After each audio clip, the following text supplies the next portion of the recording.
நல்லவர் மட்டுமல்ல, கடுமையான உழைப்பாளி.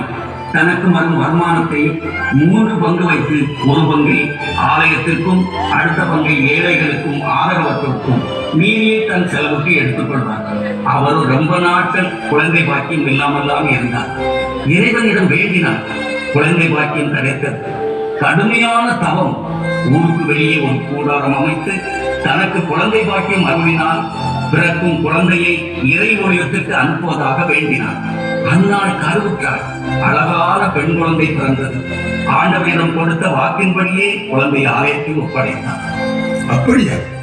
ஆமாம். குழந்தை வளர்ந்தது, பருவம் அடைந்தது. ஆலய விதிகளின் முறைப்படி அவள் பெற்றோரிடம் ஒப்படைத்தோம். அவள் பெயர்தான் மரியா. சுவைக்கின் இப்பொழுது அவன் மகளுக்கு திருமணம் செய்ய விரும்புகிறார். ஜோசப், உன்னை பற்றி நான் அவரிடம் சொல்லியிருக்கிறேன். அவர் உன்னை சந்திப்பார்.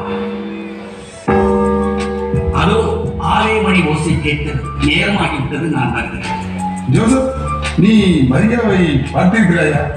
மிகவும் அழகாக இருப்பார். இறைவனுக்கு பயந்து நடக்கும் பெண் என்று எனக்கு தெரியும். நல்ல பெண் ஜோசப். நீ ஏன் மரியாவின் தந்தை சுவைக்கினை பார்த்து பேசக்கூடாது? நிக்கோதேமு, எனக்கு இப்போது திருமணத்தில் நாட்டம் இல்லை. பிறகு பார்த்துக் கொள்ளலாம்.